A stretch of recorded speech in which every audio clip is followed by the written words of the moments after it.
बिस्मिल्लाहिर्रहमानिर्रहीम। अस्सलाम वालेकुम। हार्वर्ड अकेडमी की तरफ से आपको वेलकम कहते हैं। सिविल सर्वेंट्स और इसमें फर्दर एपीटी रूल्स 1973 का सब्जेक्ट हमारा चल रहा है और आज हम इसका पार्ट 3 इनिशियल अपॉइंटमेंट के हवाले से जो तरीक़ाकार होना चाहिए, रूल्स क्या कहते हैं इस बारे में, ये हमें आगाही मिलेगी। आज के लेक्चर से हम ऑनवर्ड इस टॉपिक को लेके चलेंगे। पार्ट 3 को इनिशियल अपॉइंटमेंट का जो टाइटल है, यहाँ से रूल नंबर 9 तक हमने प्रीवियस लेक्चर में कवर कर लिया था। आज हमारा रूल नंबर 10 है। इनिशियल अपॉइंटमेंट का मतलब कोई बंदा सर्विस नहीं कर रहा और इनिशियली वो सर्विस स्टार्ट करना चाह रहा है, यानी कि प्रमोशन या ट्रांसफ़र के ज़रिए से जो पोस्ट फिल की जाती है उसके अदरवाइज़ जो तरीक़ाकार है डायरेक्टली किसी को रिक्रूट करने का अमल, उसको हम इनिशियल अपॉइंटमेंट कहते हैं। उसके लिए रूल्स क्या कहते हैं? Initial appointment to the all Pakistan services, the civil services of the federation and the post in connection with the affairs of the federation. यहाँ पे वफाक की बात हो रही है और जितने वफाक के साथ मामलात हैं। इन basic pay scales 16 and above और इक्विवेलेंट, कि जितनी भी फेडरेशन या फेडरेशन के साथ बाकी ऑल पाकिस्तान सर्विसेज का मामला है, तो जितनी भी बेसिक पे स्केल 16 या इससे ऊपर या इसके बराबर की पोस्ट हैं, except those which under the federal public service commission functions rules, यानी कि except those which under the federal public service commission rules 1978, जो रूल्स बताए हैं FPSC के फंक्शंस और उसके rules 1978 do not fall with in the preview of the commission, जो commission खुद कहता है कि उसके प्रीव्यू में नहीं आती, उसके अलावा जितनी भी होंगी shall be made on the basis of test and examination to be conducted by the commission. Commission से मुराद यहाँ पे फेडरल पब्लिक सर्विस कमीशन है। यानी कि आप FPSC के फंक्शन और रूल 1978 देखें तो उसमें कुछ पोस्ट ऐसी हैं जो BPS 16 एंड अबव की इसके प्रीव्यू में नहीं आती।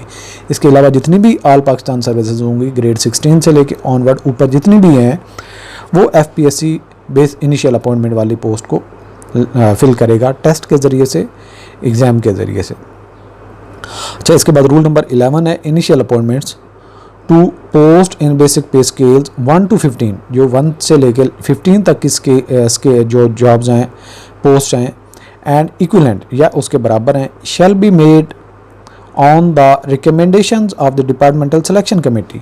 उनकी सिलेक्शन क्या होगी? या इनिशियल अपॉइंटमेंट कौन करेगा?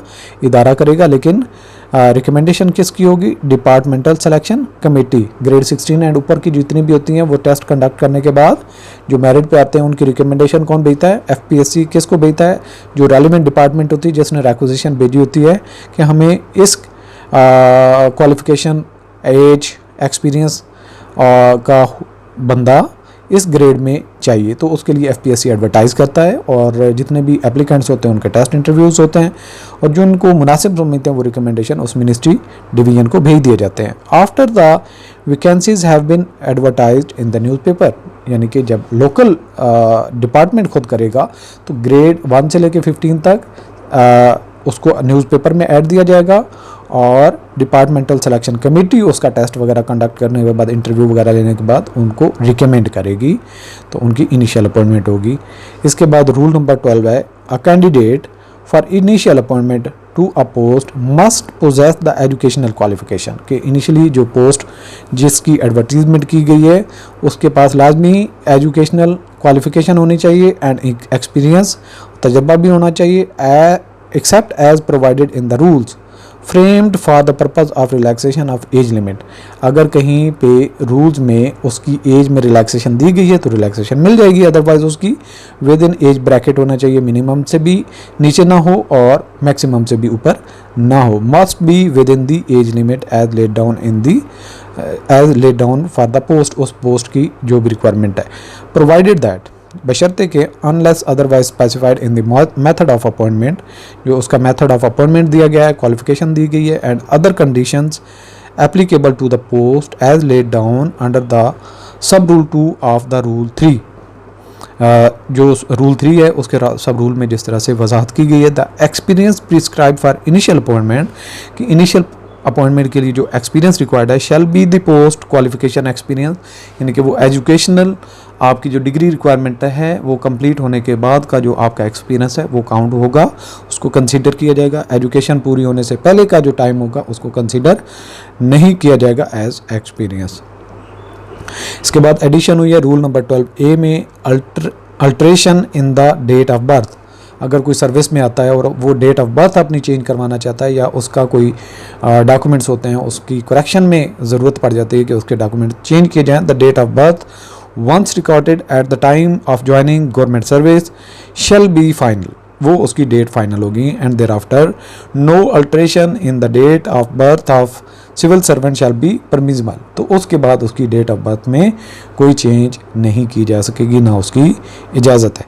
इसके बाद रूल नंबर 13 है, a candidate for appointment shall be a citizen of Pakistan, कि जब भी किसी को अपॉइंट किया जाएगा वो पाकिस्तान का शहरी होना चाहिए, बशर्ते के that this requirement may be relaxed with the approval of the establishment division, कि अगर इस्टेब्लिशमेंट डिवीजन उसमें थोड़ी सी छूट देती है कि पाकिस्तानी सिटीज़न ना भी हो, इसके अलावा किसी को सर्विस में इंडक्ट करना चाहते हैं तो वो इस्टेब्लिशमेंट डिवीजन से परमिशन होगी। इसके बाद आ जाता है provided further that in the case of candidates to be appointed on temporary basis, ऐसा कैंडिडेट जिसको टेम्प्रेरी बेसिस पे अपॉइंट किया जा रहा है to the post in Pakistan mission abroad, जो पाकिस्तान मिशन अब्रॉड है उसमें वैकेंट पोस्ट हुई थी, टेम्प्रेरी हुई थी, उसको फिल किया जा रहा है। Such relaxation shall not be accorded for a period exceeding 1 year at a time, एक दफ़ा उसको जो छूट दी जाएगी 1 साल की दी जाएगी, अगर उसमें एक्सटेंशन है तो फर्दर जो उसको अकॉर्ड किया जाएगा तो 1 ईयर के लिए 1 साल से ज़्यादा का उसको रिलैक्सेशन एज में नहीं दी जाएगी जो पाकिस्तानी सिटीज़न ना हो। ये था आज का हमारा सेशन। अब हम चलते हैं क्विज़ की तरफ। Question number 1, which body is responsible for conducting test and examination for the initial appointment to all Pakistan services and civil services of the Federation in basic pay scales 16 and above? Departmental Selection Committee, Federal Public Service Commission B option, C option है Provincial Public Service Commission, D option है Establishment Division. Right option is B, Federal Public Service Commission. Question number 2, initial appointments to posts in basic pay scales 1 to 15 are made based on recommendations from which committee? कौन सी committee है जो recommendation भेजती है grade 1 से लेके 15 तक के लिए? Federal public service commission, provincial public service commission, departmental selection committee, establishment division. Right option is C, departmental selection committee. Question number 3, what must a candidate possess for initial appointment to a post in addition to educational qualification? Educational qualification के साथ extra और क्या चीज़ है जो initial appointment के लिए candidate के पास ज़रूरी है?